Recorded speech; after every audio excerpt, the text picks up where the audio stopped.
तो एक तरफ यूपी में उपद्रवियों पर एक्शन हो रहा है, तो वहीं दूसरी तरफ बुलडोजर एक्शन का मामला अब कोर्ट के दरवाजे तक पहुंच चुका है।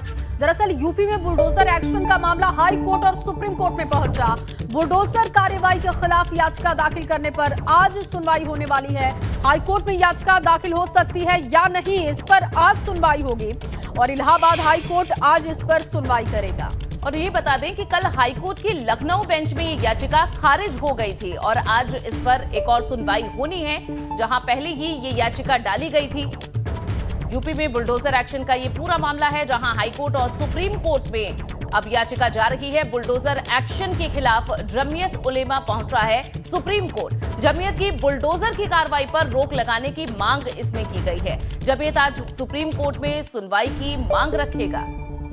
तो जहां इनकी ओर से कहा जा रहा है कि जिन लोगों की संपत्तियों पर बुलडोजर चल रहा है, दरअसल वो उनके नाम पर ही नहीं है और ऐसे में बिना किसी कार्रवाई के, बिना किसी जजमेंट के अगर पुलिस और सरकार खुद ही फैसला ले लेगी, खुद ही सजा सुना देगी, तो ये संविधान के विरुद्ध है।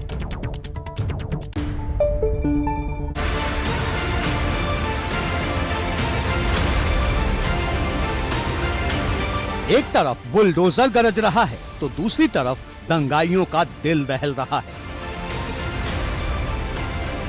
पता नहीं कब कौन सी अवैध इमारत ताश के पत्तों की तरह ढह जाए, क्योंकि जब से प्रयागराज में जावेद पंप के मकान को गिराया गया है, किसी को कुछ समझ नहीं आ रहा।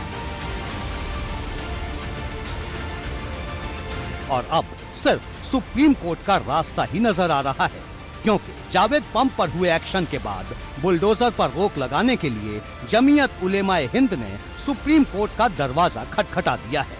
जमीयत उलेमाए हिंद ने अपनी अर्जी में कहा कि उचित प्रक्रिया का पालन किए बिना यूपी सरकार कोई कार्रवाई न करे।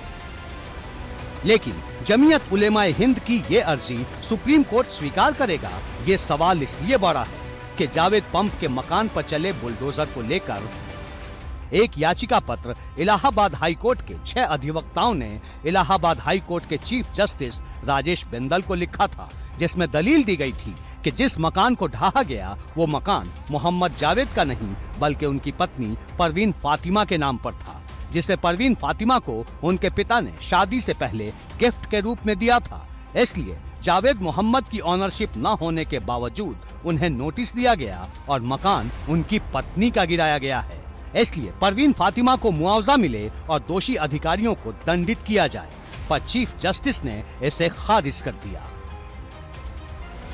एक तरफ जमीयत उलेमाए हिंद बुलडोजर के लिए सुप्रीम कोर्ट का दरवाजा खटखटा रहा है, वहीं जमात उलेमाए हिंद बुलडोजर की कार्रवाई को सही बता रहा है, क्योंकि जिस दिन जावेद पंप के घर को बुलडोजर से गिराया गया, उसी दिन जमात उलेमा हिंद ने इस कार्रवाई को सही बताते हुए ओवैसी और मदनी पर निशाना साधा था। कहा था कि जो हिंसा हुई वो सोची समझी साजिश थी, जिसमें मोहरा छोटे छोटे बच्चों को बनाया गया।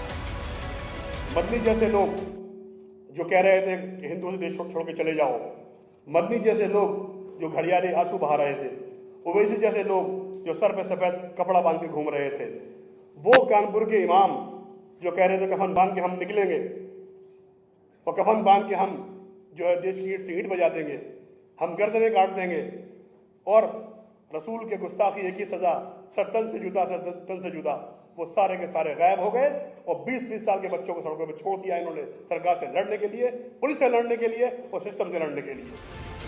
मतलब बुलडोजर के खिलाफ जितने लोग हैं उतने ही उसके पक्ष में भी हैं, लेकिन फैसला सुप्रीम कोर्ट को करना है, क्योंकि दिल्ली के जहांगीरपुरी में बुलडोजर पर सुप्रीम कोर्ट ने रोक लगा दी थी। एबीपी गंगा के लिए ब्यूरो रिपोर्ट। और चलिए अब वक्त